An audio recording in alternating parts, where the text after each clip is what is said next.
আসসালামু আলাইকুম everyone, welcome to Rabiya's recipe world. আজকে আবারও নতুন একটি রেসিপি নিয়ে হাজির হলাম।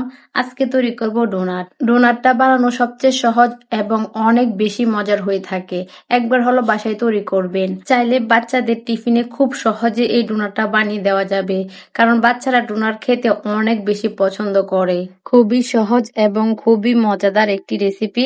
আপনারা চাইলে বাসায় বাচ্চাদেরকে বানিয়ে দিতে পারেন। আশা করছি আজকের এই রেসিপি আপনাদের কাছে ভালো লাগবে। চলুন কথা না বাড়িয়ে মূল রেসিপিতে চলে যাই। প্রথমে মিক্সিং বলে 1 কাপ ময়দা নিয়ে নিচ্ছি। আপনারা চাইলে আটা দিয়েও তৈরি করতে পারেন। আর দিয়ে দিচ্ছি 2 টেবিল চামচ চিনি, পরিমাণ মতন লবণ। এখন এড করছি 2 টেবিল চামচ গুঁড়া দুধ, হাফ চা চামচ ইস্ট। অবশ্যই এখানে ইস্টটা ভালো ব্র্যান্ডে দিতে হবে।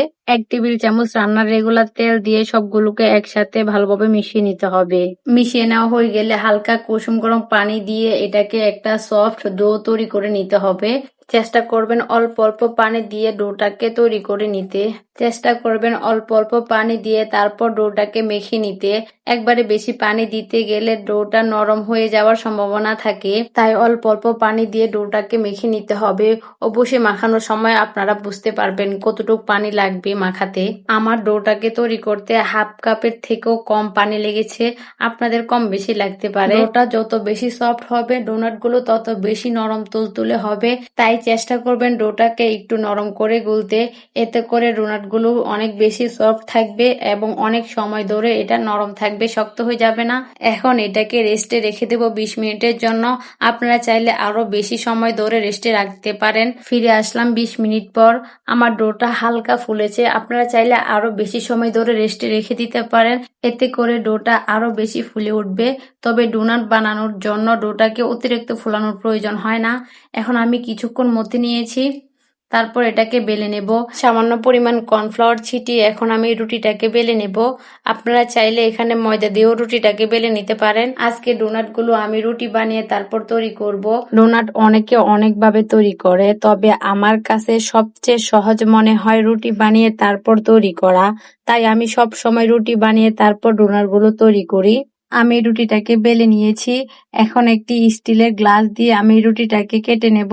আপনারা চাইলে কাচের গ্লাস বা যে কোনো কিছু ঢাকনা দিয়েও এটাকে কেটে নিতে পারেন।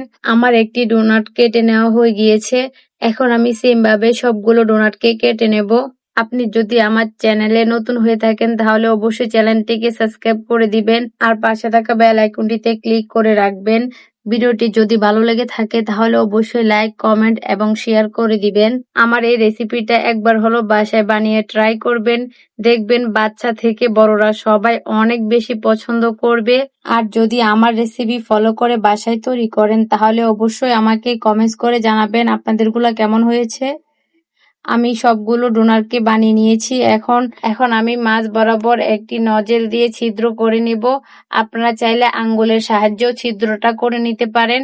আমি খুব সহজভাবে ছিদ্রটাকে করে নিচ্ছি।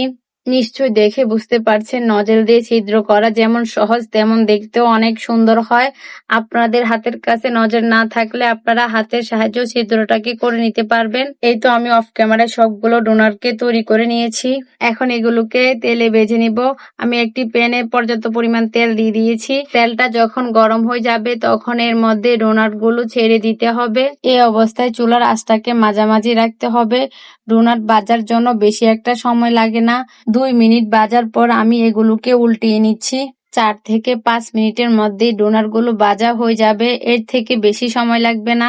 এখন আবারও 1 মিনিটের মতন ভেজে নিব, তারপর এগুলোকে আবারও উল্টিয়ে দিব। 2-3 বার উল্টিয়ে আমি এগুলোকে ভালোভাবে ভেজে নেব। আমি আমার পছন্দ মতন কালার চলে আসলে এগুলোকে চুলা থেকে তুলে নিব। আপনারা আপনাদের পছন্দ মতন যে কোনো কালার করে তারপর ডোনাট গুলোকে তুলে নিতে পারেন। আমি যেরকম কালার করে নিতে চাচ্ছি ওই রকম কালারটা চলে আসছে, তাই আমি ডোনাট গুলোকে তেল ছাঁকিয়ে উঠিয়ে নিচ্ছি। এক এক করে সবগুলো ডোনাটকে তেল থেকে উঠিয়ে নিচ্ছি। তারপর আমি অফ ক্যামেরায় বাকি ডোনাট গুলোকে ভেজে নেব। আমি অফ ক্যামেরায় সবগুলো ডোনাটকে ভেজে নিয়েছি। এখন আপনাদেরকে পরিবেশন করে দেখিয়ে দিচ্ছি। আপনারা চাইলে যে কোনো কিছু দিয়ে এগুলোকে পরিবেশন করে নিতে পারেন। আমি এর মধ্যে মধু দিয়ে তারপর পরিবেশন করব। আপনারা চাইলে চকলেট বা ক্রিম দিয়েও এগুলোকে ডেকোরেশন করে নিতে পারেন। আমার মনে হয় মধু দিয়ে খেলে ডোনাটগুলোর টেস্ট অনেক বেশি বেড়ে যায়। আপনাদের হাতের কাছে না থাকলে আপনারা বাদ দিতে পারেন। আপনাদের হাতের কাছে যা পাবেন তা দিয়ে এটাকে ডেকোরেশন করে নিতে পারেন। চাইলে কোনো কিছু ছাড়াই এমনিও খেয়ে নেওয়া যাবে, কোনো সমস্যা নেই। আজকের ভিডিওটা এই পর্যন্তই। সবাই ভালো থাকবেন, সুস্থ থাকবেন। আল্লাহ হাফেজ।